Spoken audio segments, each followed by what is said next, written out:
Ya karena kan kerugian saya ini kan besar juga, 170.206.000. Ya, itu kan uang besar gitu loh. Ya itu si perak budak kan belum dibayar. Nah, maksud saya udah laporan itu tolonglah diproses gitu kan.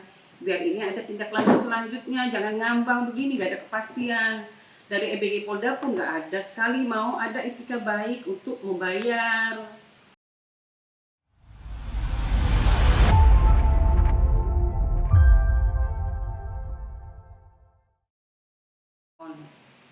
Ke MBG Polda.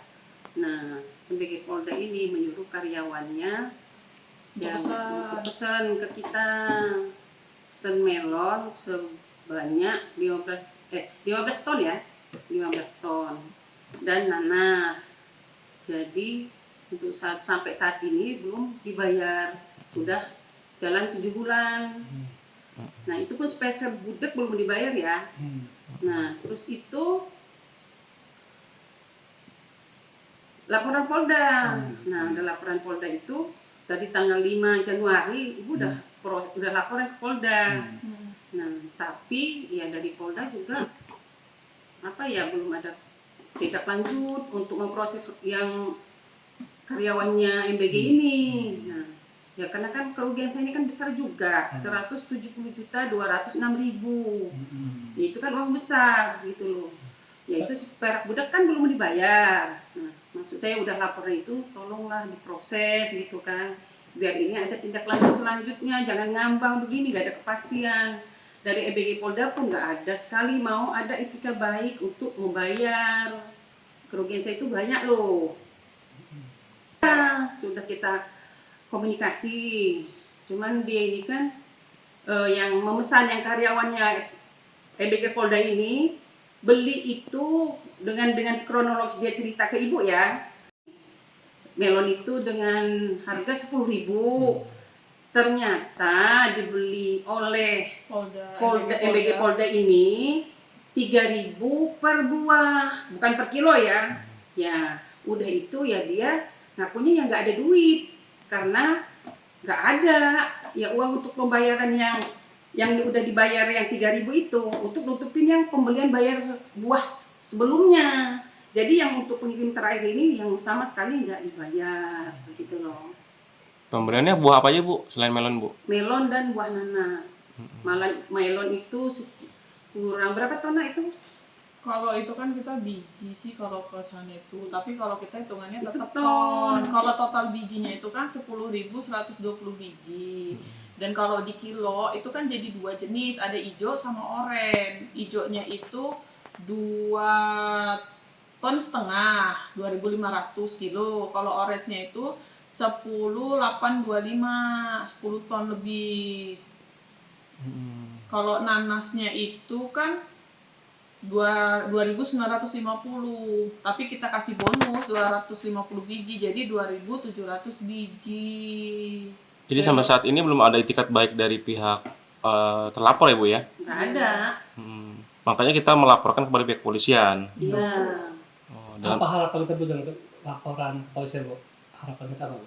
Biar Ya, cepat ditindaklanjutin, jangan berlarut-larut begini. Jadi kalau kita itu harus ada ya namanya kepolisian kan harus mengayomi rakyat. Ya harus cepet dong ditindaklanjutin. Kan udah jelas ini, jelas penipuan dan udah kita laporan itu saksi, kita udah lengkap semua. Ya. Semua barang-barang bukti kita udah lengkap semua. Sertifikat rumah dia itu masih diamunin di Mekar. Terus akhirnya terakhir itu dia bilang mau ngangsur, mau saya kredit. Tapi mau kredit cuma 2 juta, mau berapa tahun? Kita ini bukan ngangsurin barang. Kita nggak kreditin barang. Cuma kan kata Polda ya siapa tahu di luar dari kantor kan ada mediasi lagi, keluarga dia datang ke rumah atau apa. Nah itu. Tapi sampai sekarang nggak ada. Sampai sekarang nggak ada etikat baik. Kalau kita dua kali Bu ya? 2 kali. Pertama Ibu sama saksi ya, saksi kan anakku sama Cignutisia tadi Pia. Nah udah BAP itu mereka minta tambah saksi lagi. Tak hadirkanlah sopir sama kuli bongkar 2 orang biar kuat katanya. Ya udah kita hadirkan. Nah, udah istilahnya udah Iya, habis dari itu apapun kan itu cepat. ya, Dah tuh ditunggulah dalam waktu berapa itu, ada sebulan ya, ada insya ada Allah. sebulan. Udah itu dipanggil lah Rusmiati dengan ibu untuk mediasi. Kan di mediasi itu karena ini di mediasi dulu, kekeluargaan dulu. Ternyata kan si apa namanya Rusmiati itu Tetap aja. tetap aja nggak duit dia yang mau ngasih 2 juta sebulan itu tadi. Kalau nggak deh saya pasang badan gitu loh. Karena dia kan pembelian Dia sih nggak- yang ngebayarin. Karena kan harga pembelian dari MBG Polda itu nggak sesuai. Kita Sebenarnya tabungan ibu loh, tabungan untuk umroh sekeluarga. Jadi tak tambahin karena pesanan kita banyak. Kita Tak pakai dulu. tak pakai dulu. Tak cak itu ampun nggak api. Ibu ini kan suka nabung. Tak tariklah itu. untuk umroh Untuk atau umroh rencananya. itu rencananya. Itu selesai pengiriman. Setiap hari Senin itu pembayaran. Kita kan selesai hari Sabtu. Berarti lancar semua ya dari awal ya. Lancar. Mandek-mandeknya tuh gimana? Ya Yang ini, melon ini. yang melon ini Sudah aja. berapa kali pengiriman saat sekenal sama si Rusmiati si Apa Erin? ya? Udah berapa kali ya? Jeruk. Pertama jeruk 1/2 ton. Terus jeruk Nah, lagi. jeruk lagi ngambil 2 ton. Ngambil lagi 1 ton yang untuk ke itu ya. Ya, terus jeruk Dua ton. dikit itu. Terus ngambil buah naga. Ngambil buah naga, habis buah naga itu melon. melon. Nah, Melon melon yang- pertama dibayar. Mm-mm. Yang Yang 4.000 kedua. dibayar. Nah, yang ini yang nggak dibayar. Berarti udah pesanan ke berapa ini yang Ketujuh, kelima ya? Kelima yang sama. Kelima ya? Iya, Kelima ke atas nggak dibayar berarti ya? Iya. Sebuah program nasional yang sangat mulia, yakni program makan bergizi gratis atau MBG, kini justru dicoreng oleh ulah oknum mitra tidak bertanggung jawab. Seorang pengusaha buah lokal terkemuka di kota Bandar Lampung harus gigit jari setelah diduga menjadi korban penipuan bermodus pengadaan buah untuk program gizi tersebut. Tak tanggung-tanggung, belasan ton buah melon segar beserta ribuan buah nanas senilai ratusan juta rupiah raib tanpa kejelasan pembayaran. Kasus dugaan penipuan yang melibatkan pasokan pangan skala besar ini kini resmi bergulir di meja penyidik Kepolisian Daerah Lampung untuk diusut tuntas.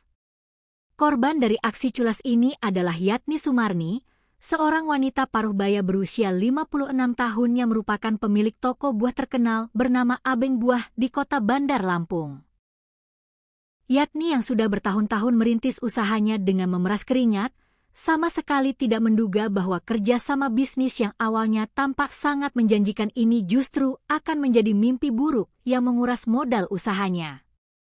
Kerugian total yang diderita oleh Yatni ditaksir mencapai angka 170 juta rupiah, sebuah nominal yang sangat besar bagi kelangsungan bisnis UMKM lokal di daerah tersebut. Semua petaka ini bermula ketika seorang wanita berinisial SR, warga Jati Agung, Kabupaten Lampung Selatan, datang menghubungi Yatni Sumarni.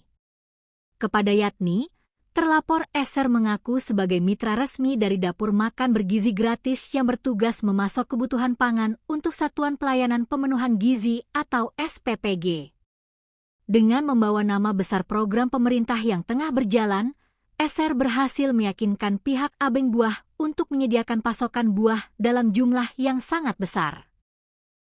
Tentu saja, sebagai pelaku usaha, Yatni menyambut baik tawaran kerjasama ini karena selain bernilai ekonomi tinggi, ia juga merasa bangga bisa ikut berkontribusi dalam mendukung program pemenuhan gizi masyarakat. Untuk memenuhi kebutuhan Satuan Pelayanan Pemenuhan Gizi tersebut, SR memesan buah dalam kuantitas yang fantastis. Pesanan tersebut terakumulasi hingga mencapai 13 ton buah melon segar berkualitas tinggi. Di samping belasan ton melon tersebut, SR juga memesan sebanyak 2.950 buah nanas. Secara terperinci, nilai transaksi untuk 13 ton buah melon tersebut disepakati berada di angka 148 juta rupiah. Sementara untuk ribuan buah nanas segar, nilai transaksinya mencapai 21 juta rupiah. Jika ditotal secara keseluruhan, kewajiban pembayaran yang harus diselesaikan oleh terlapor SR kepada pihak Abeng Buah adalah sebesar 169 juta, atau digenapkan menjadi sekitar 170 juta rupiah. Yatni Sumarni menceritakan bahwa pada awalnya, Proses transaksi bisnis dengan terlapor Eser berjalan dengan sangat lancar tanpa ada kendala yang berarti. Pada pemesanan-pemesanan awal dalam skala yang lebih kecil, Eser selalu tepat waktu dalam melakukan pembayaran. Pola pembayaran yang lancar di masa-masa awal inilah yang kemudian menjadi jebakan psikologis bagi Yatni. Kepercayaan Yatni berhasil dikunci oleh Eser, sehingga ketika Eser mulai melayangkan pesanan dalam jumlah yang jauh lebih masif, Yatni tanpa ragu langsung menyetujui dan mengirimkan seluruh pesanan tersebut ke lokasi yang ditentukan. Namun, setelah seluruh gunungan buah tersebut dikirimkan dan diterima dengan baik oleh pihak terlapor, petaka yang sesungguhnya pun dimulai. Pembayaran yang dinanti-nanti oleh Yatni tidak kunjung terrealisasi, dan setiap kali ditagih, terlapor selalu berkelit dengan berbagai macam alasan. Waktu terus berjalan dari minggu ke minggu, hingga akhirnya berganti bulan. Kesabaran Yatni Sumarni benar-benar diuji hingga batas maksimal. Selama kurun waktu 7 bulan lamanya, Yatni berupaya menempuh jalan kekeluargaan, mengetuk pintu hati terlapor, dan meminta haknya dikembalikan agar roda perputaran modal di tokonya tidak macet total.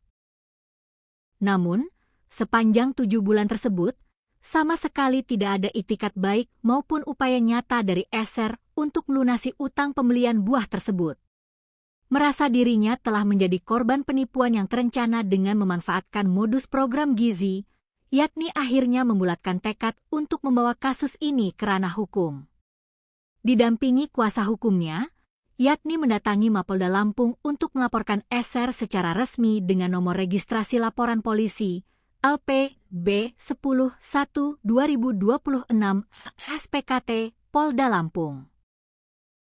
Laporan kasus penipuan yang menyeret nama mitra program makan bergizi gratis ini langsung direspons serius oleh jajaran kepolisian setempat. Kepala Bidang Hubungan Masyarakat atau Kabid Humas Polda Lampung, Kombes Pol Yuni Iswandari Yuyun, membenarkan adanya laporan resmi dari pemilik abeng buah tersebut. Kombes Pol Yuni menegaskan bahwa pihak Polda Lampung telah menindaklanjuti laporan Yatni Sumarni dan saat ini penanganan perkaranya sudah masuk ke dalam tahap penyelidikan intensif oleh tim penyidik. Pihak kepolisian kini tengah fokus untuk mencari dan mengumpulkan berbagai barang bukti pendukung, mulai dari dokumen pemesanan, nota pengiriman barang, hingga riwayat komunikasi antara pelapor dan terlapor.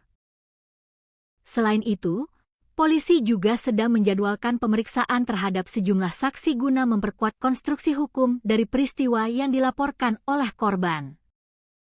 Kasus ini menjadi peringatan keras bagi para pelaku usaha mikro, kecil, dan menengah agar selalu waspada dan menerapkan sistem pembayaran yang aman, bahkan ketika bertransaksi dengan pihak-pihak yang mengatasnamakan program instansi atau lembaga besar sekalipun. Kini, Yatni Sumarni hanya bisa menaruh harapan besar pada kinerja penyidik Polda Lampung agar dapat segera mengungkap kebenaran, memanggil terlapor Eser untuk mempertanggungjawabkan perbuatannya di hadapan hukum, serta mengembalikan hak finansial yang telah dirampas secara tidak adil demi kelangsungan usaha abeng buah di Bandar Lampung.